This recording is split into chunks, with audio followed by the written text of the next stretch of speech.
और आई शुरुआत कर रहे हैं आज की सबसे बड़ी खबर के साथ। एक महाठग से मिलवाएंगे जिस महाठग के साथ ठगी कर ली केजरीवाल के मंत्री ने। आरोप यह है महाठग। अब इसकी दूसरी तस्वीर दिखा रहा हूं, देखिएगा जरा। छोटी मोटी हस्ती के साथ नहीं, जैकलिन फर्नांडिस के साथ, सबसे बड़ी एक्ट्रेस में एक जैकलिन के साथ जो सुकेश देख रहे हैं, यह है महाठग। और इस करोड़ों के, जी हां, कई 100 करोड़ का महाठग है ये। और करोड़ों के महाठग को सोचिए किसने ठगा। अगली तस्वीर दिखाई जरा। करोड़ों के महाठग को केजरीवाल के मंत्री सत्येंद्र जैन ने ठग लिया है। सोचिए जरा, महाठग को भी कोई ठग सकता है। जरा रिपोर्ट देखिए। भ्रष्टासन, एक ही आसन जानते हैं अरविंद केजरीवाल जी और उनके पार्टी के लोग, भ्रष्टासन। मोरबी से ध्यान भटकाने के लिए ये एक कंप्लीटली फिक्टिशियस, कंप्लीटली फर्जी स्टोरी एक प्लांट की गई है। ऐसा कोई सगा नहीं जिसे सुकेश ने ठगा नहीं, लेकिन दुनिया के सबसे बड़े महाठग को केजरीवाल के मंत्री ने ठग लिया। कभी बड़ा अफसर बन जाता है तो कभी नेताओं का करीबी, महंगी महंगी कारों के साथ बॉलीवुड की हसीनाओं का भी शौकीन है। सुकेश चंद्रशेखर ने लोगों से करोड़ों ठगे और केजरीवाल के मंत्री पर सुकेश ने खुद की ठगी का आरोप लगा दिया। यानी चोर के घर में ही चोरी हो गई और इल्जाम केजरीवाल के मंत्री पर। मंत्री के साथ केजरीवाल की पार्टी को भी सुकेश ने 50 करोड़ का फंड दिया। क्या बोल रहे थे कि मैं भीख का कटोरा लेके निकलूंगा? अरे कहां का कटोरा? कटोरा में कहां से जगह होगा 50 करोड़ रुपए? बोरी में पैसे बंद कर करके मैं इकट्ठे कर रहा हूं, ये बोलिए केजरीवाल जी। और आइए वो लेटर दिखाने जा रहा हूं कि महाठग के घर ठगी हो गई। वो लेटर देखिए, ये है वो चिट्ठी, लंबी चौड़ी चिट्ठी। ये देखिए, लिखा सत्येंद्र जैन, ये लिखा है 2 करोड़ रुपए।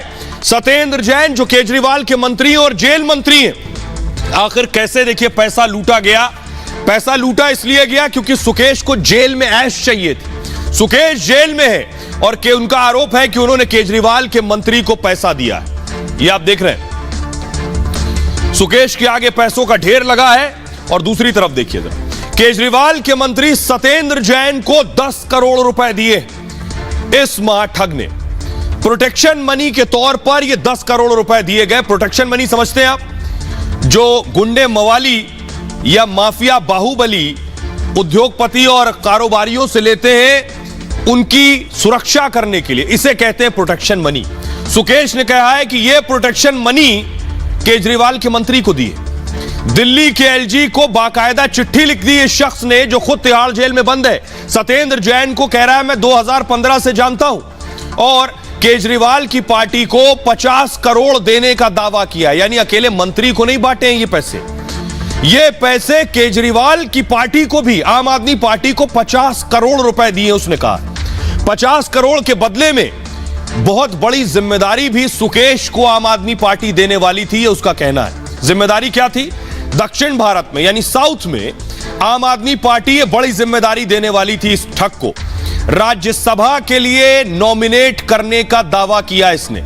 जेल में सुरक्षा पाने के लिए हर महीने इसने 2 करोड़ रुपए दिए। यह है जेल में। केजरीवाल के जो मंत्री उधर खड़े हैं, यह है जेल मंत्री। जेल की जिम्मेदारी इन्हीं मंत्री पर है। सुकेश को जेल में ऐशो आराम और सुरक्षा चाहिए थी तो मंत्री जी को पैसा दे रहा था, उसका कहना है। केजरीवाल के मंत्री ठग से कई बार जेल में मिले। सोचिए, मंत्री आखिर इस ठग से क्यों मिल रहे थे? केजरीवाल सरकार में जेल मंत्री है सत्येंद्र जैन और 2-3 महीने के अंदर दबाव डालकर 10 करोड़ रुपए से ले लिए। कोलकाता में जैन के करीबी चतुर्वेदी के जरिए वसूली हुई क्योंकि यह जेल में था और वसूली हो रही थी कोलकाता में। कोई चतुर्वेदी जी है, उनको पैसा दिया जा रहा था। जैन को 10 करोड़ के साथ डीजी जेल को पैसे दिए। यानी जो डीजी जेल था उसे भी पैसे दिए इसने। डीजी जेल संदीप गोयल को 12.5 करोड़ रुपए दे दिए। सोचिए जरा, 12.5 करोड़। ईडी को पैसों के लेन देन के बारे में बताने से मना किया इससे कि पकड़ तो गए हो लेकिन बताओगे नहीं किसी को कि किस किस को पैसा बांटा है। सत्येंद्र जैन पर सुकेश ने यह गंभीर और संगीन आरोप लगाए हैं। शिकायत वापस लेने के लिए इसे डराया गया, धमकाया गया जेल के अंदर। सत्येंद्र जैन अभी दिल्ली के तिहाड़ जेल में ही बंद है। यानी सत्येंद्र जैन, केजरीवाल के मंत्री भी तिहाड़ में बंद हैं, जेल में उसी जेल के मंत्री भी हैं और ये ठग भी उसी जेल में, यानी दोनों पड़ोसी हैं इस वक्त जेल के अंदर। सुकेश का दावा है कि सीबीआई को इसकी जानकारी उसने दे दी है। दिल्ली हाई कोर्ट में सीबीआई जांच के लिए याचिका भी दाखिल कर दी है। इसीलिए ठग परेशान है, उसको यकीन नहीं हो रहा है कि वो इतना बड़ा ठग और उसको केजरीवाल के मंत्री ने ठग लिया। जरा सुनिए, अब सियासत भी हो रही है जमकर। केजरीवाल खुद क्या कह रहे हैं सफाई में और संबित पात्रा हमलावर है, दोनों को सुनिए। गुजरात के अंदर भारतीय जनता पार्टी की इतनी बुरी हालत हो चुकी है, इतनी बुरी हालत हो चुकी है कि उनको सुकेश चंद्रशेखर के कंधों के सहारे की जरूरत पड़ रही है। उससे कुछ लिखवा के और मतलब उसके ऊपर उसके सहारे इनको अपना गुजरात चुनाव लड़ने की जरूरत पड़ रही है। लगता नहीं कि मोरबी से ध्यान भटकाने के लिए ये एक कंप्लीटली फिक्टिशियस, कंप्लीटली फर्जी स्टोरी एक प्लांट की गई है। मीडिया ने आज केजरीवाल जी से कुछ सवाल पूछा इस विषय पे लेकर, तो वो कहां से वो मासूम चेहरा लाते हैं ये पता नहीं। कौन Sukesh Chandrashekhar, who is he? मतलब पूरे अंदर से आवाज जैसे सच में जानते नहीं है सुकेश चंद्रशेखर। 50 करोड़ रुपए लेके बोल रहे हैं हु इज सुकेश चंद्रशेखर। भीख का कटोरा, क्या बोल रहे थे कि मैं भीख का कटोरा लेके निकलूंगा। अरे कहां का कटोरा, कटोरा में कहां से जगह होगा 50 करोड़ रुपए। ये कितने हजार करोड़ रुपए तो आपने मार लिए एक्साइज ड्यूटी से, और ठगों के घर से आप 50-50 करोड़ रुपए ले रहे हैं। और कटोरा, बोरी बोलिए, बोरी में पैसे बंद कर करके मैं इकट्ठे कर रहा हूं, ये बोलिए केजरीवाल जी। अब जमकर सियासतदान हमलावर है केजरीवाल के ऊपर। बीजेपी सीधे टारगेट कर रही, गुजरात में चुनाव भी है और इतना बड़ा इल्जाम, संगीन आरोप। सीधे अमित मालवीय लिख रहे हैं, बीजेपी आईटी सेल के अध्यक्ष हैं आम आदमी पार्टी और इसके जेल मंत्री सत्येंद्र जैन ने ठग सुकेश चंद्रशेखर से 10 करोड़ की ठगी की है। पार्टी में बड़ा पद देने के लिए 50 करोड़ रुपए भी लिए गए। आम आदमी पार्टी के नेताओं ने ये पैसे लिए। सत्येंद्र अब भी केजरीवाल सरकार में मंत्री हैं। संजय सिंह ने जवाब में लिखा, मोरबी की घटना को दबाने की घटिया ये कोशिश है कि जांच तो इस बात की होनी चाहिए कि ऐसे महाठग से बीजेपी का रिश्ता क्या है। ऐसे महाठग के बयान पर बीजेपी प्रेस कॉन्फ्रेंस क्यों कर रही है। कपिल मिश्रा लिख रहे हैं, सुकेश जैसे अपराधी से पैसे लिए हैं तो तिहाड़ में बंद आतंकियों और हत्यारों और बलात्कारियों से भी पैसे लेते हूं। केजरीवाल की कमजोर नस का नाम है सत्येंद्र जैन। शहजाद पूनावाला लिख रहे हैं, केजरीवाल अपने हवालाबाज मंत्री को कट्टर ईमानदार बता रहे हैं। क्या केजरीवाल सत्येंद्र जैन को बर्खास्त करेंगे, सवाल यह किया गया। आइए अब आपको दिखाता हूं मैं कि ये केजरीवाल के जो मंत्री हैं और ये जो महाठग है, ये दोनों कहां हैं। दोनों एक ही जेल में बंद हैं। ये आप देख रहे हैं, ये है दिल्ली का सबसे बड़ा जेल, तिहाड़ जेल। ये तिहाड़ जेल के अंदर का रास्ता है। केजरीवाल के मंत्री भी इसी तिहाड़ जेल में है और वो महाठग भी। अगली तस्वीर दिखाइए जरा। ये आप देख रहे हैं, ये है वो सुकेश चंद्रशेखर जो इस वक्त कस्टडी में है और तिहाड़ में ही बंद है।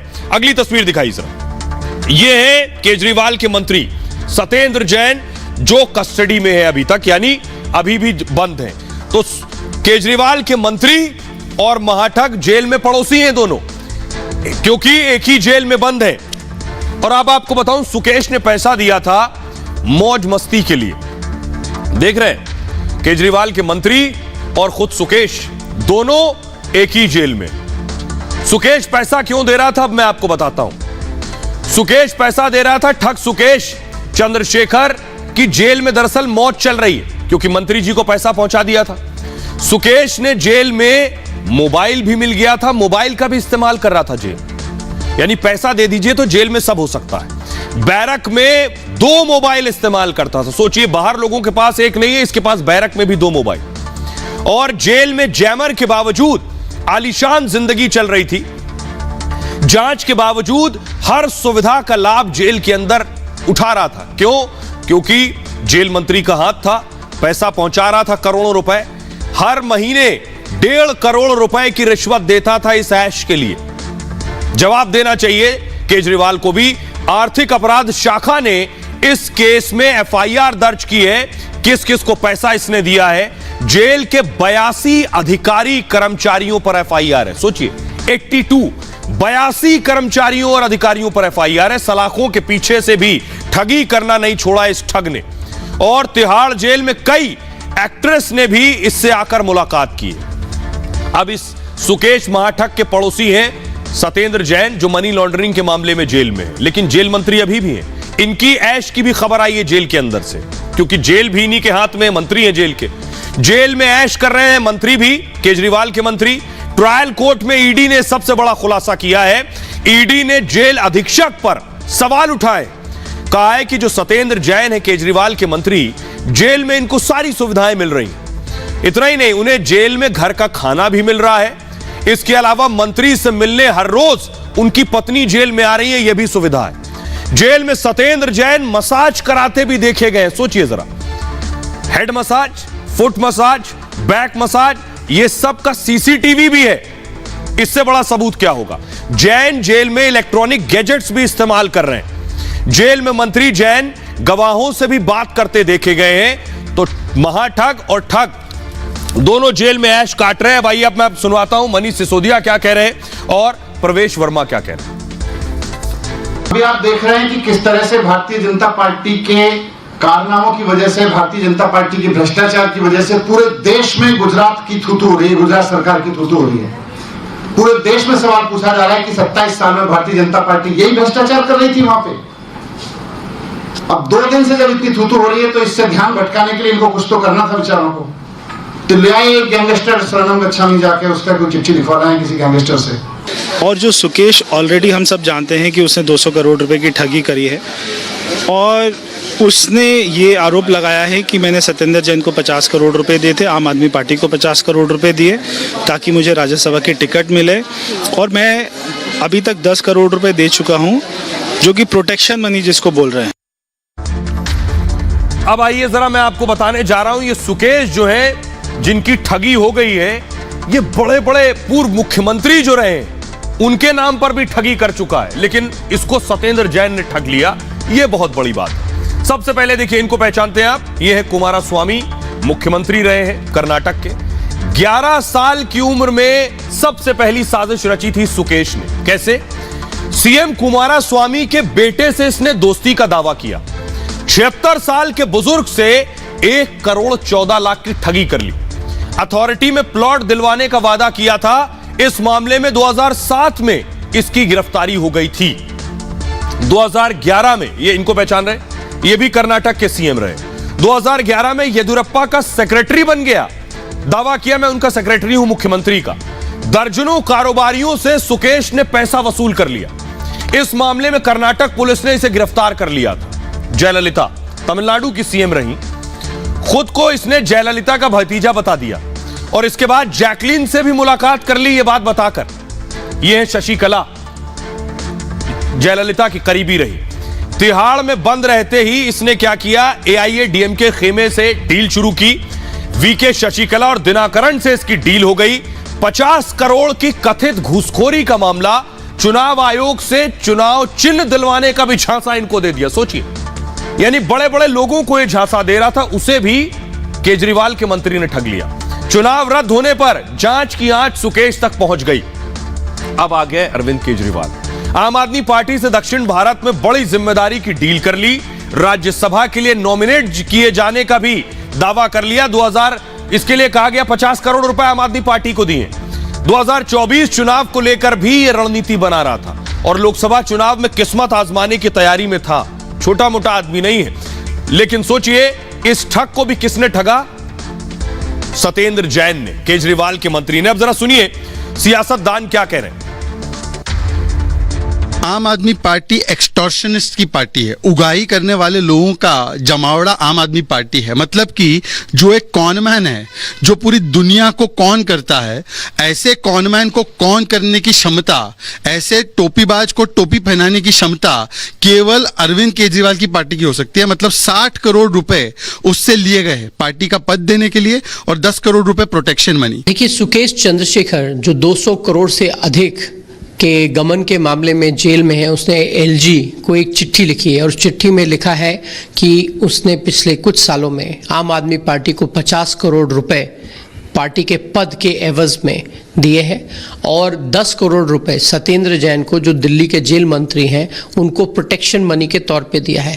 जेल में जो व्यक्ति पकड़े जाते हैं उनसे भी वसूली करने इनके मंत्री चले जाते हैं। सुकेश चंद्रशेखर ने जब 7 अक्टूबर को माननीय एलजी साहब को पत्र लिखा कि जेल में हम ऐशो आराम से रहे, इसके लिए वो 2 करोड़ रुपया पर मंथ ले रहे, 10 करोड़ ले चुके अभी तक। तो महाठग से ठगी हो गई और दिल्ली में बवाल हो गया, हंगामा हो गया। आइए अब आपको दिखाता हूं, सुकेश के पास 1 2 नहीं 12 गाड़ियां, 12 कारों का बहुत शौकीन है। अब जरा देखिए अंबार, देखिए कारों का। ये जो गाड़ियां आप देख रहे हैं आते जाते, ये सब सुकेश की गाड़ियां हैं। इन सभी गाड़ियों का शौक रखता है सुकेश। ये आप देख रहे हैं BMW, सुकेश के पास BMW गाड़ी जिसकी कीमत लगभग 2.5 करोड़ रुपए। अगली गाड़ी निसान जिसकी कीमत 2 करोड़ रुपए। टोयोटा करोला कीमत 19 लाख रुपए। 12 गाड़ियां थी इसके पास। होंडा सिटी 12 लाख रुपए। गाड़ियों का शौक, और इसके घर में गाड़ियों की पूरी लंबी कतार लगी हुई थी। होंडा अकॉर्ड 44 लाख रुपए, यानी लंबी फहरिस्त थी गाड़ियों की। सुकेश के पास 12 बहुत महंगी और बेशकीमती गाड़ियां थी। आइए अब आपको इसका तारुफ कराते हैं। पिछली बार यह कब सुर्खियों में आया? आपने जैकलीन फर्नांडिस का नाम सुना होगा, नोरा फतेही का नाम सुना होगा। तो दरअसल यह जब अदाकार एक्ट्रेस फंसी तब सुकेश का नाम सामने आया। महाठग सुकेश चंद्रशेखर की धोखाधड़ी की लिस्ट लंबी है। सुकेश ने बड़ी चालाकी से बॉलीवुड अभिनेत्री जैकलीन को अपना शिकार बनाया। महंगे गिफ्ट से लेकर हॉलीवुड फिल्म तक का सुकेश ने जैकलीन को भी ऑफर दे दिया। सोचिए जरा, यानी बड़े नेता क्या, अभिनेताओं को भी ठग लिया। लियोनार्डो के साथ मीटिंग का भी झांसा दे दिया जैकलीन को। सुकेश चंद्रशेखर मामले में जैकलीन से कई बार पूछताछ हो चुकी है और इन दिनों अंतरिम जमानत पर बाहर है जैकलीन। जैकलीन की अंतरिम जमानत को 10 नवंबर तक के लिए बढ़ा दिया गया है। जैकलीन पर आरोप है कि सुकेश ने ठगी के पैसों से उन्हें बहुत से महंगे गिफ्ट दिए थे। दावा यह भी है कि जैकलीन और सुकेश काफी करीबी थे और इसी वजह से अभिनेत्री जैकलीन से कड़ी पूछताछ भी हुई है। पिछले 15 साल में करीब 1000 लोगों को सुकेश चूना लगा चुका है। 15 साल में 1000 लोगों को ठग चुका है। ये आंकड़े सिर्फ 6 राज्यों के हैं, वो भी वो जिनका खुलासा हो गया। बहुत से लोग धोखाधड़ी के बाद डर से, बदनामी के डर से इस बात को नहीं बताते कि वो ठग लिए गए। धोखाधड़ी के 30 से ज्यादा मामले इस पर दर्ज हैं। जैकलीन के साथ ही एक्ट्रेस नोरा फतेही से भी कई बार पूछताछ हो चुकी है। नोरा फतेही के करीबी को सुकेश ने महंगी BMW कार भी भेंट की थी। तो आइए अब मैं आपको दिखाता हूं कि कौन कौन से गिफ्ट दिए जैकलीन फर्नांडिस को, जिसके बाद जैकलीन की भी ईडी में पेशी हो रही है। क्यों? क्योंकि वही ठगी का पैसा था और उसी पैसे से जैकलीन के लिए भी इसने गिफ्ट खरीदे। तो देखिए जरा, ये आप देख रहे हैं, ये बैठा है सुकेश और आगे महंगे महंगे तोहफे भी आपको नजर आ रहे हैं। इन तोहफों में महंगी घड़ियां हैं, महंगी अंगूठी है हीरो की, और ये आप जैकलीन देख रहे हैं। घोड़ा भी गिफ्ट किया है सुकेश ने और लाखों की बिल्ली भी दी। ये महंगे गिफ्ट दिए, इसीलिए जैकलीन को ईडी बुला रही है पूछताछ के लिए। 52 लाख रुपए का एक अरबी घोड़ा दिया है, 52 लाख कीमत है इसकी। 9 लाख रुपए की 3 पर्शियन बिल्लियां दी है, ऐसी 3 बिल्लियां जैकलीन को दी हैं। कानों में पहनने वाली 15 जोड़ी बालियां भी दी हैं। तोहफे भी खूब बांटता था ये। डायमंड के सेट, बेशकीमती क्रॉकरी दी है इसने जैकलीन को। गुची, शैनल जैसे महंगे ब्रांड्स के डिजाइनर बैग्स भी दिए हैं। तब तक एक्ट्रेस को नहीं पता था ये पैसा कहां से आ रहा है, उनका ये कहना है। लेकिन एजेंसी का कहना है कि जैकलीन को पता था कि ये महाठग है और ये ठगी के करोड़ों रुपए से जैकलीन को तोहफे बांट रहा था। एक मिनी कूपर कार भी जैकलीन को दी है इसने। रोलेक्स की महंगी घड़ियां दी हैं। ये सारे तोहफे जैकलीन लेती रही। लुई विटो के कई जोड़ी जूते भी दिए हैं और हमीज के 2 ब्रेसलेट दिए हैं। करोड़ों रुपए पानी की तरह बहा दिए। जैकलीन परिवार पर 10 करोड़ से ज्यादा का खर्च किया है सुकेश ने। जैकलीन से मिलने के लिए चार्टर्ड प्लेन पर 8 करोड़ रुपए खर्च कर दिए। इतना खर्च करने के बाद जैकलीन अब जागी है। उनका कहना है मुझे तो पता ही नहीं था ये ठगी के पैसे थे, लेकिन एजेंसियों का कहना है कि जैकलीन सब जानती है। जैकलीन को पता था ये लोगों को लूट रहा है। उसके बाद देखिए जैकलीन को, ये आप देख रहे हैं जैकलीन फर्नांडिस को इससे पहले पेशी के लिए बुलाया गया था। ईडी पूछताछ कर चुकी है, सवाल जवाब कर चुकी है इन गिफ्ट्स को लेकर। क्या आपको पता नहीं था? लेकिन इस बीच आपको बताऊं कि सुकेश ने जैकलिन को भी एक लेटर लिखा, और जैकलिन को नहीं, दरअसल मीडिया को एक लेटर लिखा ये बताने के लिए कि जैकलिन के साथ उनके रिश्ते कैसे हैं, वो महाठग नहीं है, जैकलिन से वो सच्चा प्यार करते हैं। दरअसल वो ये लिखना चाह रहे थे, देखिए जरा वो चिट्ठी। सुकेश चंद्रशेखर ने लिखा है, मंडोली जेल से सुकेश ने वकील को चिट्ठी लिखी है। जैकलिन फर्नांडिस को पूरी तरह से निर्दोष बताया है सुकेश ने। पीएमएलए में जैकलिन को आरोपी बनाना दुर्भाग्यपूर्ण है, उनका कहना है। हम दोनों रिश्ते में थे और उसी के तहत जैकलिन को उन्होंने गिफ्ट दिए, और इसमें जैकलिन का कोई दोष है, क्या दोष है वो सवाल पूछ रहे हैं। उनका कहना है जैकलिन का कोई दोष नहीं, जैकलिन ने मुझसे कभी कुछ नहीं मांगा, जैकलिन को दिए गिफ्ट मेरी मेहनत की कमाई है। सोचिए, महाठग, 200 करोड़ से ज्यादा की ठगी जिसने की हो, और वो कह रहा है मेरी मेहनत की कमाई थी। ट्रायल के दौरान कोर्ट में ये साबित भी कर दूंगा, ये भी सुकेश का कहना है। ये चिट्ठी लिखी सुकेश ने जो जैकलिन की बेगुनाही साबित करने के लिए थी। आइए अब मैं आपको बताऊंगा कि आखिर ये जो सुकेश है ये बचपन से ठगी कर रहा है, 11 साल की उम्र से ठगी कर रहा है, और ये दरअसल 200 करोड़ की इसने सबसे बड़ी ठगी की। 200 करोड़ की ठगी, और किस नाम पर? बहुत बड़े आदमी से कहा आपको जमानत दिलवा दूंगा, और इस नाम पर 200 करोड़ लिए इसने। देखिए जरा, तो जेल से 200 करोड़ की ठगी का प्लान बनाया इसने। दिल्ली की रोहिणी जेल में सुकेश बंद था उस वक्त, और जेल में उद्योगपति शिविंदर मोहन भी थे, यानी जेल में ही दूसरे को भी लूट लेता ही। ये रेलिगेर और रेनबैक्सी कंपनी का नाम आपने सुना होगा, फोर्टिस से जुड़े हुए थे शिवेंद्र। आर्थिक धोखाधड़ी में गिरफ्तारी हुई उनकी, और शिविंदर के बारे में पहले इसने जानकारी जुटाई कि अंदर भी, जेल के अंदर भी, सोचिए बाहर तो ठग ही रहा था, जेल के अंदर भी लोगों को ठग रहा था 200 करोड़। तो इसने शिविंदर की पत्नी को ठगने का प्लान बनाया। इसने क्या किया कि जेल अधिकारियों को पहले रिश्वत दी, रिश्वत देने के बाद मोबाइल इंटरनेट का जुगाड़ किया, और 15 जून 2020 को उनकी पत्नी अदिति को कॉल किया। इजरायली सिम कार्ड का इस्तेमाल किया, सोचिए जेल में इसके पास इजराइल का सिम कार्ड था। अदिति के फोन पर मंत्रालय का नंबर इसको दिखा, और केंद्रीय कानून सचिव के तौर पर बात की। जेल से केंद्रीय कानून सचिव फोन कर रहे हैं, यह बता के बात की। जल्द जमानत दिलाने का भरोसा भी दिला दिया, और पार्टी फंड में 20 करोड़ देने को भी कह दिया। अदिति को पूरी तरह डरा दिया था, जिसके बाद पति बेटे की निजी जानकारियां भी इसने बता दी। अदिति पैसे के जुगाड़ में लग गई उस वक्त, और गहने बेच दिए, उधार लेकर पैसे दिए इस शख्स को, सारी संपत्ति को दांव पर लगा दिया। इस अदिति ने पति को छुड़ाने के लिए झांसे में आ गई, और 40 ट्रांजैक्शन में 200 करोड़ रुपए इसको दे दिए। सोचिए 200 करोड़। अब सोचिए बड़ी चीज यह है कि इस 200 करोड़ के ठग को ठगा किसने?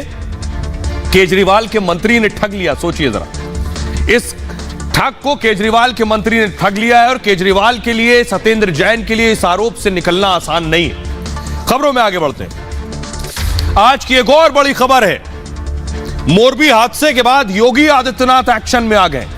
मोरबी में जो हादसा हुआ, 134 जाने गई, उसके बाद योगी आदित्यनाथ कार्रवाई कर रहे हैं तेजी से। योगी चाहते हैं कि इस तरह का हादसा जो गुजरात में हुआ, जिसमें बेगुनाह बेकसूर 134 जाने चली गई, वो यूपी में ना हो, यूपी में कोई पुल ना गिरे। ये रिपोर्ट देखिए, फिर आपको बताता हूं योगी क्या एक्शन कर रहे हैं।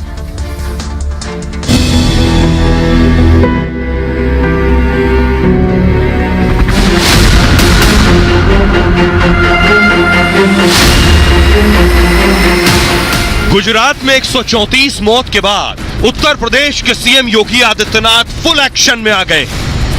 जो गुजरात में हुआ वो उत्तर प्रदेश में ना हो, इसलिए योगी ने पूरे यूपी के सभी पुलों की जांच का फैसला किया है, और अपने अधिकारियों को इसकी रिपोर्ट तुरंत भेजने को कहा है। ऐसा पहली बार नहीं जब योगी ने किसी हादसे की आशंका से निपटने के लिए इतना बड़ा कदम उठाया है। इससे पहले राज्य में सड़क दुर्घटनाओं को लेकर भी उन्होंने ऐसे ही निर्देश दिए थे, क्योंकि तब उन्हें राज्य की सड़कों की बदहाली की शिकायतें लगातार मिल रही थी। हमारे माननीय जनप्रतिनिधिगण निरंतर 2017 में सरकार आने के बाद उनकी पहली मांग होती थी कि गड्ढा मुक्त सड़कें।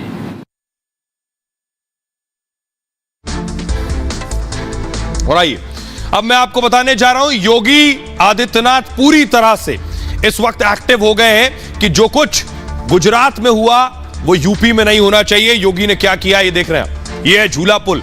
इस तरह के बहुत से पुल उत्तर प्रदेश में भी हैं। तो योगी इस कोशिश में है और इस तैयारी में है कि ऐसा हादसा यूपी में नहीं होना चाहिए। मोरबी हादसे के बाद योगी का एक्शन और उत्तर प्रदेश में सभी पुलों की जांच के निर्देश दे दिए योगी ने। फौरन जांच कीजिए। पीडब्ल्यूडी के अफसरों को जांच करने को कहा है। सस्पेंशन ब्रिज और पांटून ब्रिज की जांच की जाए। फौरन योगी ने कहा रोपवे और निर्माणाधीन ब्रिज की फौरन जांच की जाए। जांच के बाद योगी ने रिपोर्ट तलब की है, उन तक रिपोर्ट पहुंचाई जाए। कहा है मोरबी जैसा हादसा उत्तर प्रदेश में नहीं होना चाहिए। अधिकारियों से साफ कह दिया है सख्ती के साथ। पीडब्ल्यूडी अफसर हादसा मुक्त प्रदेश सुनिश्चित करें, उनकी यह जिम्मेदारी है। योगी के एक्शन के बाद पीडब्ल्यूडी विभाग हरकत में है और पीडब्ल्यूडी विभाग ने सभी जिलों से फौरन रिपोर्ट मांगी है। इससे पहले सड़क दुर्घटना पर भी सख्ती दिखा चुके हैं योगी। राज्य की सभी सड़कों को गड्ढा मुक्त बनाने को कहा है। योगी ने आला अधिकारियों की बैठक में ये साफ निर्देश दिए हैं। इसके लिए 15 नवंबर तक की तारीख तय कर दी गई है। 15 नवंबर के बाद खुद औचक निरीक्षण पर योगी आदित्यनाथ निकलेंगे और योगी के मंत्री सड़क पर उतर चुके हैं। योगी के मंत्रियों ने जांच शुरू कर दी है सड़कों की। पहली तस्वीर मैं आपको दिखा रहा हूं, यह आप देख रहे हैं योगी के मंत्री जितेंद्र प्रसाद औचक निरीक्षण पीडब्ल्यूडी विभाग पहुंच गए। फुल स्क्रीन लीजिए जरा और एम्बियंस दीजिए। जितेंद्र प्रसाद को आप देख रहे हैं, योगी के मंत्री को पीडब्ल्यूडी के ऑफिस पहुंचे। ऑफिस में कोई था नहीं, ऑफिस खाली पड़ा था। इंजीनियर गायब मिले यहां से, इंजीनियर गायब मिले यहां से और उसके बाद उन्होंने पूछा कि इंजीनियर कहां है। पीडब्ल्यूडी विभाग में इंजीनियर नहीं मिले, अफसर गायब थे, इसलिए मंत्री पहुंचे। फाइलें उठाकर जांच की, कुर्सियां खाली पड़ी थी और उसके बाद कार्रवाई भी हुई। अगली तस्वीर आइए आपको दिखाते हैं। अगली तस्वीर कानपुर की मैं आपको दिखाने जा रहा हूं। ये देखिए कानपुर की सड़कों पर निकल कर आए। फुल स्क्रीन लीजिए जरा। योगी के मंत्री को आप देख रहे हैं, सड़क पर आए, सड़कों का निरीक्षण कर रहे हैं। सड़कों की हालत क्या है, सड़कें टूट गई हैं। कानपुर की तस्वीर आप देख रहे हैं जितेंद्र प्रसाद की और उन्होंने यह देखा कि स्थिति क्या है सड़कों की, क्योंकि योगी ने आदेश दे दिया है कि सारी सड़कें गड्ढा मुक्त कर दी जाए। एक और तस्वीर आपको दिखा रहे हैं, ये आप देख रहे हैं, ये तस्वीर आप देख रहे हैं बाराबंकी की। फुल स्क्रीन लीजिए जरा, एम्बियंस दीजिए इसका। मंत्री यहां भी पहुंचे और उसके बाद जो सड़कें हैं उनका हाल जाना, जो पैचेस लगाए गए हैं, जो जोड़ लगाए गए हैं, उन सबको देखा है, निरीक्षण किया और उसके बाद पूरी रिपोर्ट देंगे। और जहां जहां कमी पाई गई है, अफसर नहीं मिले, उन सब पर एक्शन हो गया है फौरन, तत्काल। देखिए जरा क्या एक्शन हुआ है अब तक। योगी आदित्यनाथ ने सख्त निर्देश दे दिए थे।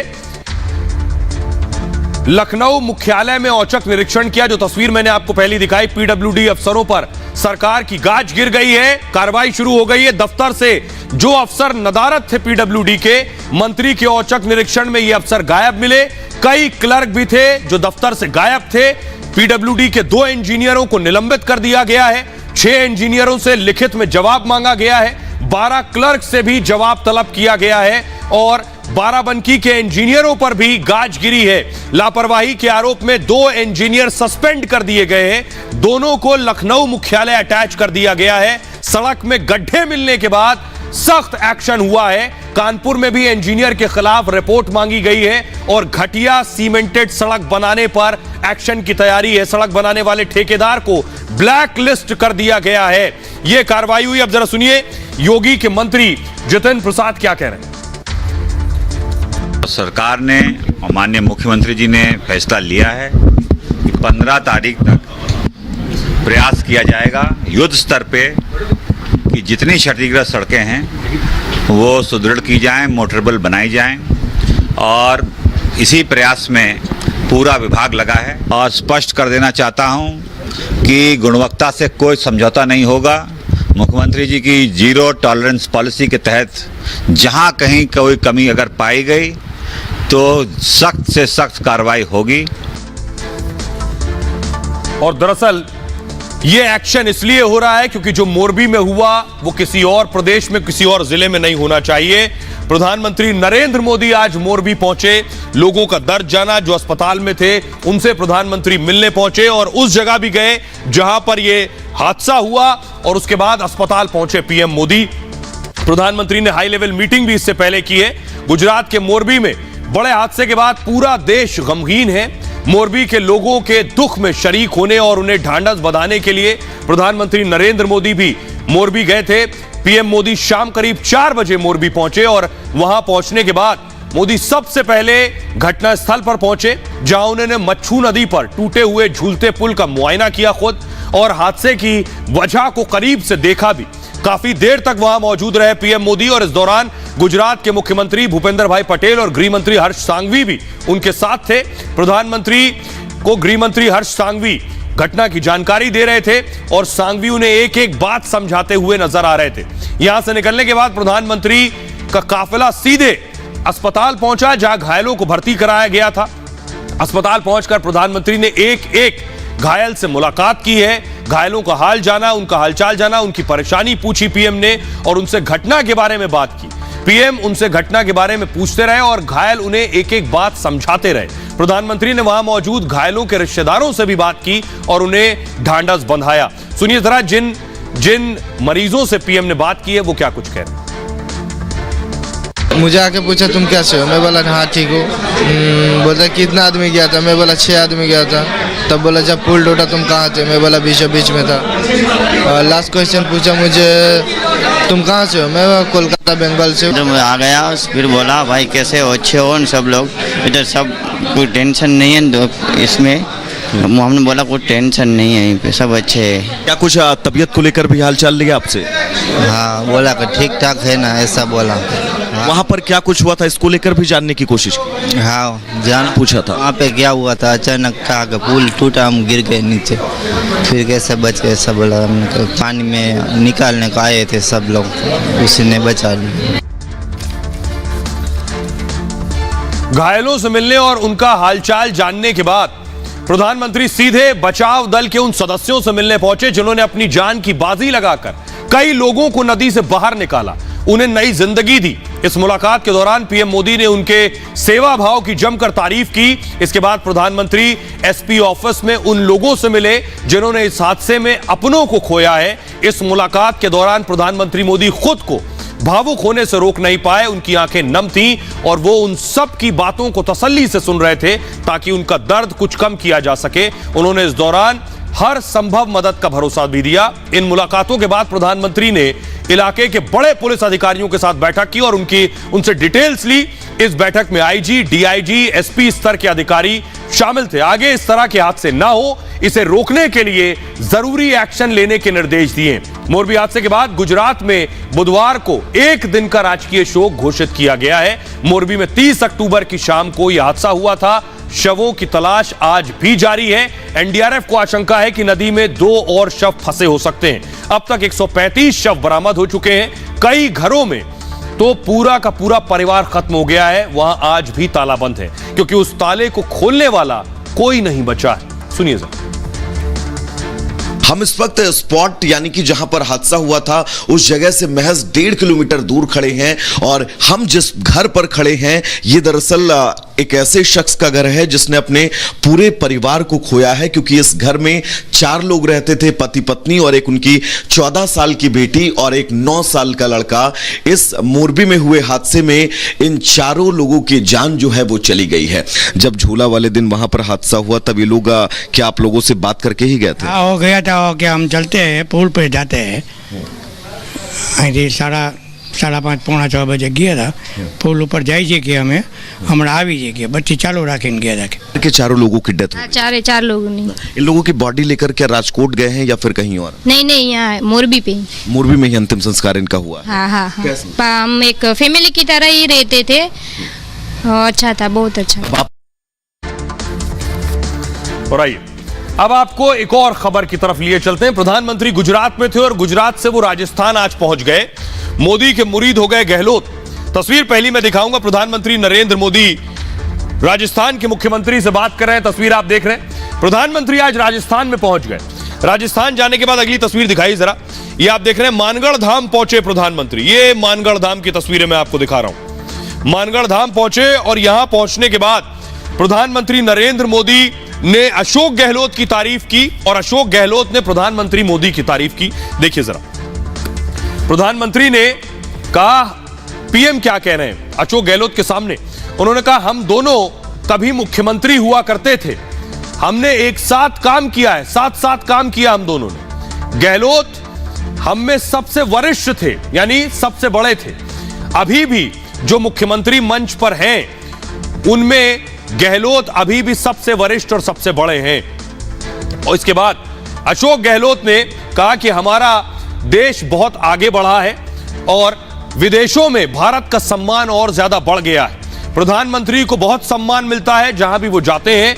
दुनिया हमारे लोकतंत्र का सम्मान करती है, अशोक गहलोत ने कहा। दोनों ने क्या कहा, जरा सुनिए मंच पर क्या बात हुई।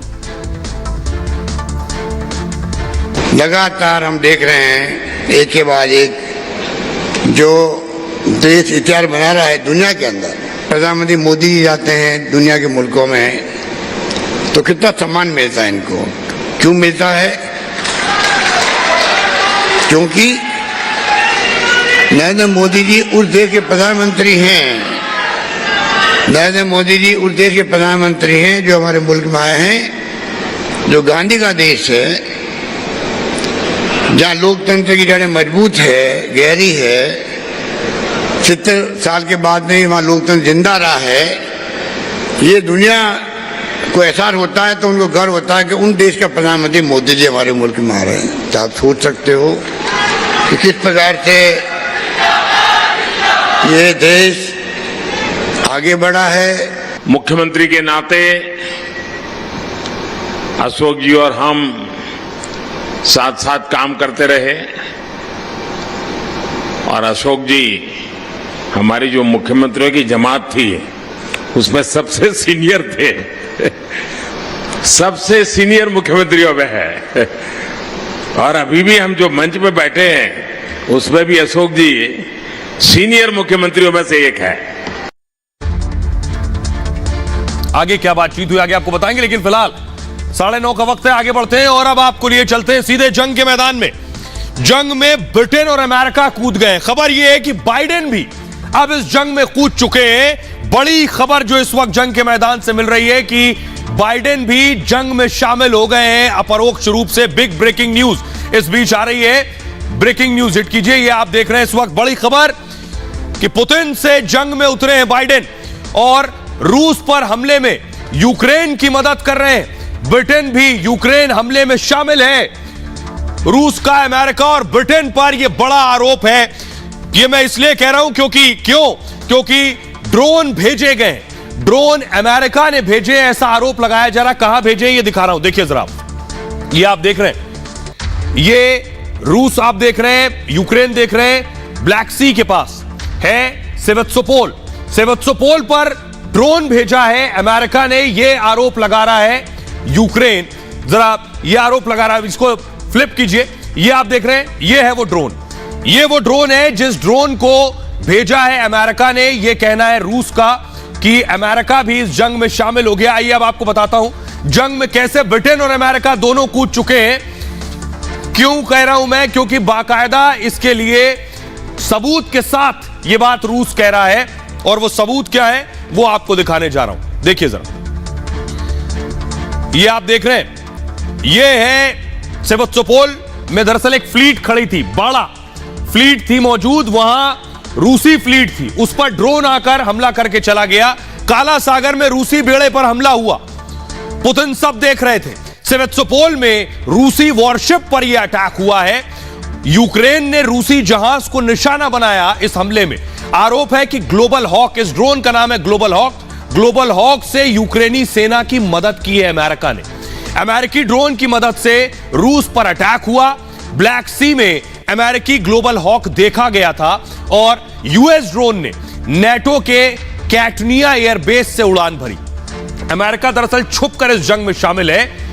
उड़ान भरी नेटो देश से। सेवस्तोपोल पर लंबे वक्त तक नजर आया ये ड्रोन जिसे आप देख रहे हैं इस वक्त। सिर्फ अमेरिका नहीं, ब्रिटेन भी शामिल हो गया। ब्रिटेन पर भी हमले में शामिल होने का आरोप रूस लगा रहा है। दावा है कि ब्रिटेन ने भी हमलों में सीधी मदद की है यूक्रेन की। 9 ड्रोन 7 अनमैन्ड व्हीकल से हमला हुआ है। साथ ही साथ हमले में रूसी युद्धपोत को नुकसान पहुंचाया गया है। ब्रिटेन ने एक बार फिर पुतिन को धमकी दी है इस मामले में। लिज के बाद ऋषि सुनक भी धमकी दे रहे हैं अब पुतिन को। उन्होंने कहा है एटमी हमला अगर किया तो अंजाम बहुत बुरा होगा। ब्लैक सी में पुतिन फूड सप्लाई को ना रोकें और रूस ने ये हदें पार कर दी हैं तो ब्रिटेन चुप नहीं होगा। आइए, इस बीच हमारे साथ मेहमान जुड़ रहे हैं, एके सिवाच जुड़ रहे हैं, जिनसे सीधा सवाल पूछेंगे क्या अमेरिका और ब्रिटेन भी शामिल हो गया है इस जंग में। डिफेंस एक्सपर्ट एके सिवाच साहब, मेरा सवाल आपसे, जरा दर्शकों को जल्दी से बताइए, अमेरिका बाइडेन का शामिल होना इस जंग में क्या और ज्यादा खतरनाक है? इसे किस तरफ जाता देख रहे हैं इस जंग को आप? हाँ, ये सच्चाई है कि अमेरिका और ब्रिटेन है वो बिल्कुल पूरी तरीके से यूक्रेन की मदद कर रहे हैं, और यूक्रेन को जो आधुनिक से आधुनिक हथियार है अमेरिका और नेटो और ब्रिटेन दे रहे हैं, इसमें कोई शक नहीं। ये जो हाईमार्स है, high mobility arty rocket system, जिसने एक प्रकार से ज़्यादा नुकसान किया है रूस पे, वो भी अमेरिका ने दिया है। इसके अलावा जो आप देखें पहले जिस प्रकार से हथियार दिए गए अमेरिका की तरफ से, उसमें काफ़ी सेटबैक हुआ रूस को, स्पेशली जेवलिन जो एंटी टैंक मिसाइल है, और इसी प्रकार स्टिंगर जो एंटी एयरक्राफ्ट मिसाइल है, स्विच ब्लेड ड्रोन्स हैं। तो ऐसे में सच्चाई यह है कि ब्रिटेन और अमेरिका तो पूरी तरीके से इन्वॉल्व हैं ये लड़ाई में। ये लड़ाई जो है दिखने में तो ऐसा लगता है कि ये लड़ाई यूक्रेन और रूस के बीच में है, मगर सच्चाई में तो यह है ये लड़ाई अमेरिका और यूरोप की कंट्रीज वर्सेस रूस के है। तो अमेरिका साथ आ गया है क्या यूक्रेन के? लेकिन अमेरिका डांट भी रहा है यूक्रेन को। बड़ी खबर इस बीच आपको बता दें, जो बड़ी खबर है कि बाइडेन ने जेलेंस्की को डांट लगा दी है। यूक्रेन के राष्ट्रपति जेलेंस्की को फोन किया है, बाइडेन ने जेलेंस्की को फोन पर फटकारा है, और 15 जून को बाइडेन ने फोन किया था। एनबीसी न्यूज की तरफ से यह बड़ा दावा किया गया है। आइए आपको जल्दी से बताता हूं क्या कुछ बातचीत हुई है, बाइडेन ने फोन लगाकर क्या कहा और आखिर क्यों बाइडेन को इतना गुस्सा आया, ये आप देख रहे हैं। बाइडेन ने कुछ इस तरह जेलेंस्की को फोन लगाया और मदद भेजने के सिलसिले में दोनों की बात हुई आपस में। $1 अरब मदद देने के लिए कॉल आया। बाइडेन मानवीय मदद की बात कर रहे थे इस कॉल के जरिए। कॉल पर जेलेंस्की ने थैंक यू नहीं बोला, जेलेंस्की ने बाइडेन को थैंक यू नहीं कहा। यह बात बाइडेन को नागवार गुजरी कि जेलेंस्की ने उन्हें शुक्रिया नहीं कहा, और बाइडेन से और मदद मांगने लगे जेलेंस्की, जिसके बाद इस पर बाइडेन जेलेंस्की से नाराज हो गए और बाइडेन ने फोन पर चिल्लाना शुरू कर दिया। कहा कि अमेरिका पहले ही काफी मदद कर रहा है आपकी। बाइडेन ने जेलेंस्की को कॉल 15 जून को की थी, जब जेलेंस्की ने उन्हें थैंक्स नहीं बोला। एनबीसी न्यूज की तरफ से यह दावा किया गया है कि बाइडेन ने उन्हें डांट लगा दी है। और इस दरमियान बड़ी खबर यह आपको बता दूं कि यूक्रेन के ऊपर यह आरोप लग रहा है कि यूक्रेन हथियार बेच रहा है। जी हां, जो हथियार से मदद यूक्रेन को की जा रही है, मदद में मिल रहे हथियार बेच दे रहा है यूक्रेन। रूस ने यूक्रेन पर यह बड़ा आरोप लगाया है, और अमेरिका समेत तमाम देश मदद भेज रहे हैं। नेटो भी यूक्रेन को हथियार दे रहा है। लेकिन आइए मैं आपको दिखाऊं, ये जो आप देख रहे हैं इस तरह की मदद, ये मदद भेज रहा था यूक्रेन को। ये वो तस्वीरें आप देख रहे हैं। अगली बड़ी खबर जो इस बीच निकल कर आ रही है, विजुअल चेंज कीजिए प्लीज, दूसरी तस्वीर दिखाइए। अब खबर आगे की ये है पाकिस्तान के प्रधानमंत्री शहबाज शरीफ और ये जेलेंस्की यूक्रेन के राष्ट्राध्यक्ष। खबर ये है, बड़ी ब्रेकिंग न्यूज, कि पाकिस्तान यूक्रेन की मदद कर रहा है। पाकिस्तान यूक्रेन को परमाणु हथियार बनाना सिखा रहा है। पाक दे रहा है न्यूक्लियर की ट्रेनिंग, यूक्रेन को परमाणु बनाना सिखा रहा है। खबर यह है, और पाक पर रूस ने यह बड़ा दावा किया है। आखिर पाकिस्तान इससे पहले भी यह कर चुका है, एक बार फिर से पाकिस्तान इस तरह की हरकत को अंजाम दे रहा है। आइए अब आपको ग्राफिक्स दिखाने जा रहा हूं मैं। ये देखिए जरा, ये स्थिति है, ये आप देख रहे हैं कुछ इस तरह से न्यूक्लियर बॉम्ब तैयार होता है। ये आप देख रहे हैं, इसी तरह से न्यूक्लियर बॉम्ब तैयार होता है, और पाकिस्तान यूक्रेन को न्यूक्लियर परमाणु बम बनाना सिखा रहा है। यूक्रेनी वैज्ञानिकों ने पाक की यात्रा की है।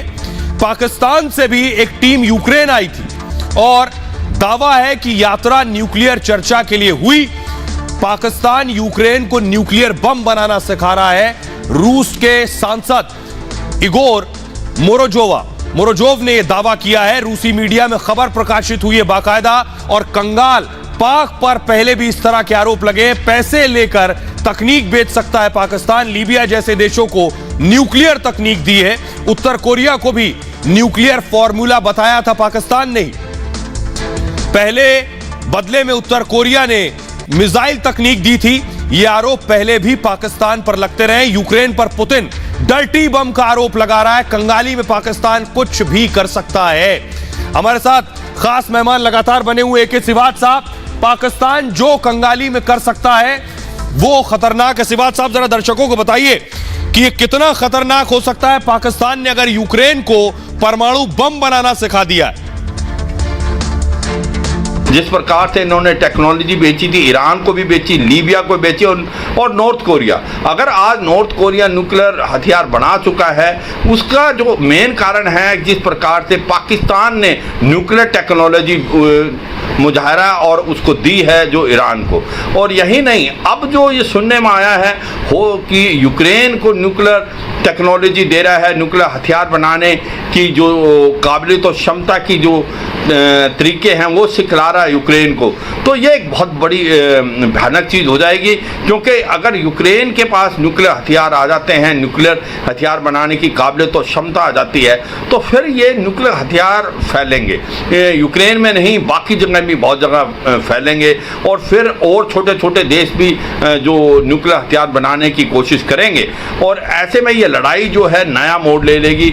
और रूस हो सकता है उसको मालूम हो कि ये न्यूक्लियर हथियार यूक्रेन लेने की कोशिश कर रहा है, इससे पहले ही वो न्यूक्लियर हथियार यूक्रेन पे चला दे, ये भी हो सकता है। तो ऐसे में अगर ये जो इंफॉर्मेशन सच है कि आज की तारीख में पाकिस्तान यूक्रेन को मदद कर रहा है न्यूक्लियर हथियार बनाने में, तो बड़ी चिंता का विषय है। शुक्रिया सिवात साहब। बड़ी चिंता का विषय है कि पाकिस्तान अगर परमाणु हथियार बनाना सिखा रहा है यूक्रेन को। खबर इस बीच ये है कि रूस ने बमबारी फिर शुरू कर दी है। भारी बमबारी कर रहा है, खबर निकल कर आ रही है। रशियन आर्मी ने अटैक किया है, यूक्रेन पर जारी है रूस की बमबारी और मिसाइलों से यूक्रेन पर बड़ा अटैक हुआ है। यूक्रेन को रूस ने, ये देखिए, ये आप देख रहे हैं एक के बाद एक 50 मिसाइलें दागी हैं रूस ने यूक्रेन पर। फुल स्क्रीन लीजिए जरा इन तस्वीरों को, ये मिसाइल देखकर अंदाजा लगाइए। देखिए जरा पहले,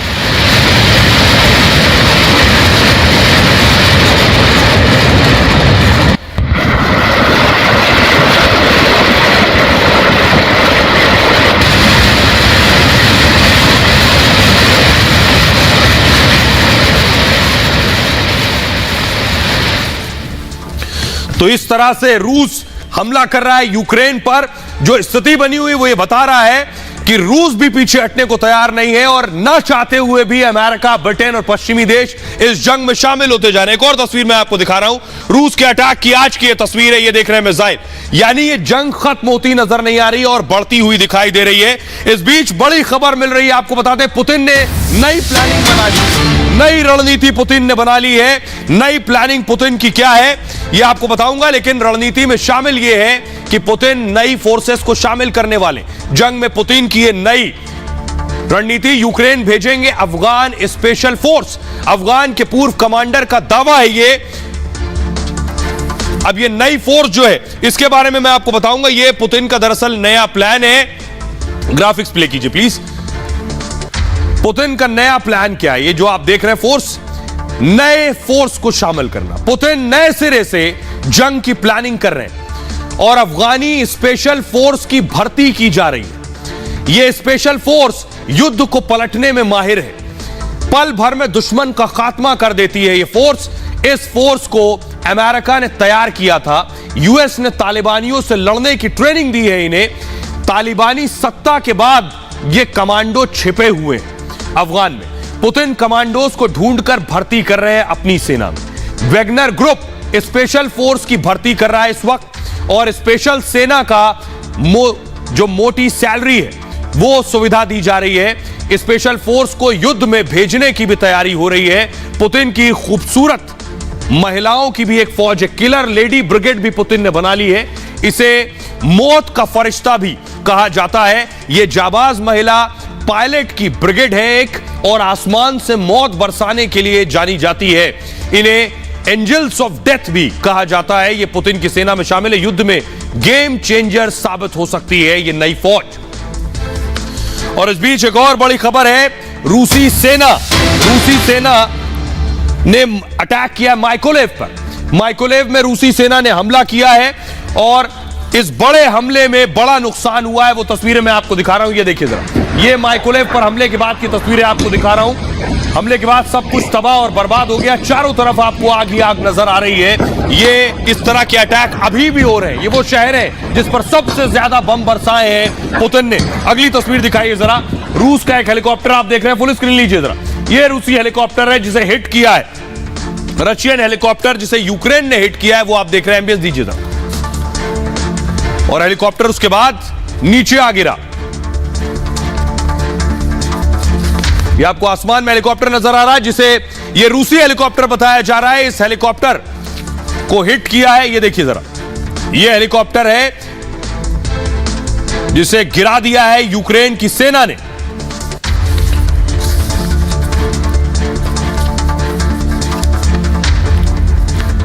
खबरों में आगे बढ़ते हैं और अब दूसरे दुश्मन मुल्क की तरफ लिए चलते हैं, पाकिस्तान। पाकिस्तान में मार्शल लॉ की तैयारी चल रही है क्या? पाकिस्तान में कभी भी कुछ भी हो सकता है, इसलिए क्या शहबाज शरीफ की उल्टी गिनती शुरू हो गई है? अगली तस्वीर दिखाइए। बाजवा की छुट्टी और शहबाज की टेंशन बढ़ गई है। पाक में क्या बहुत जल्द मिलिट्री रूल फिर से लागू हो जाएगा, इस तरह की संभावनाएं बढ़ रही। खुद इमरान खान ये कह रहे हैं इस तरह की संभावना है कि पाकिस्तान में मार्शल लॉ लग जाए। देखिए, पाक की मैगजीन फ्राइडे टाइम्स ने यह दावा किया है। दावा यह कि पाकिस्तान में तख्ता पलट हो सकता है। पाकिस्तान में मार्शल लॉ लगाने का दावा किया गया है। 6 महीने के लिए पाकिस्तान में मार्शल लॉ लग सकता है, इस तरह की स्थिति है। मार्शल लॉ का मतलब सैन्य शासन लागू हो सकता है। बदलते राजनीतिक हालात के कारण यह दावा किया जा रहा है। पाकिस्तान की अर्थव्यवस्था संभल नहीं रही है इस वक्त। महंगाई सरकार के काबू से बाहर हो चुकी है पूरी तरह से। महंगाई में आई बाढ़ ने हालात और बदतर कर दिए हैं पाकिस्तान में। इमरान लगातार सरकार को चुनौती दे रहे हैं और पाकिस्तानी आर्मी के खिलाफ बयानबाजी भी कर रहे हैं। देश में अशांति बढ़ने पर सेना दखल दे सकती है और पहले भी पाकिस्तान में सेना का शासन रह चुका है। 75 साल में 35 साल सैन्य शासन रहा है पाकिस्तान में। इमरान खान इस बीच नाक में दम कर रहे हैं। अगली तस्वीर दिखाइए जरा। इमरान खान, ये देखिए जरा, इमरान का मार्च है ये, फुल स्क्रीन लीजिए जरा। ये बड़ा मार्च इमरान खान निकाल रहे हैं जिसे आप देख रहे हैं इस वक्त। इमरान खान सरकार के लिए सीधी चुनौती बने हुए। लाहौर टू इस्लामाबाद एम्बियंस है तो दीजिए प्लीज। लाहौर टू इस्लामाबाद इमरान का आजादी मार्च तस्वीरों में आप देख रहे हैं। गृह युद्ध जैसे हालात है। इमरान खान हल्ला बोल रहे हैं, ये मैं दिखाऊं आपको, उससे पहले जरा सुनिए इमरान खान ने क्या कहा। देखिए, या तो इनकलाब पुरअमन है जो मैं लेके आ रहा हूं, और या फिर वो दूसरी तरफ निकल जाएगा, क्योंकि अवाम आपके सामने टेम्परेचर नजर आ रहा है लोगों को। ये जो हो रहा है ये कभी पाकिस्तान में नहीं हुआ। तो ये अब इनके ऊपर आके ये क्या करना चाहते हैं? मार्शल लॉ की बातें हो रही है कि मार्शल लॉ लग जाएगा। लगा दे मार्शल लॉ, लगाना तो लगा दे, मुझे क्या डरा रहे हैं? मार्शल तो लगा ही हुआ है, लेकिन जो हरकतें हो रही हैं वो मार्शल लॉ में, मैं आप मुशर्रफ के मार्शल लॉ में ये नहीं हो रहा था जो अब हो रहा है। जिस तरह की ये पता है, आजम स्वाति को जब तशद्दुद कर रहे थे और शहबाज गिल को पता क्या कह रहे थे, इमरान खान को बताओ उससे भी ये होगा। मुझे डराने की कोशिश करें। तो पाकिस्तान में जो हो रहा है ये पहली बार नहीं हो रहा है। 35 साल तक पहले ही मार्शल लॉ लग चुका है। 75 साल के दौरान तो पाकिस्तान में कभी भी तख्ता पलट हो सकता है, कभी भी मिलिट्री रूल, सेना का शासन शुरू हो सकता है। बहरहाल ये भारत की बात है, मैं इतना ही। आप अपना बहुत ख्याल रखिए। एक छोटे से ब्रेक के लिए रुक रहे हैं, लौट रहे हैं कुछ और बड़ी खबरों के साथ।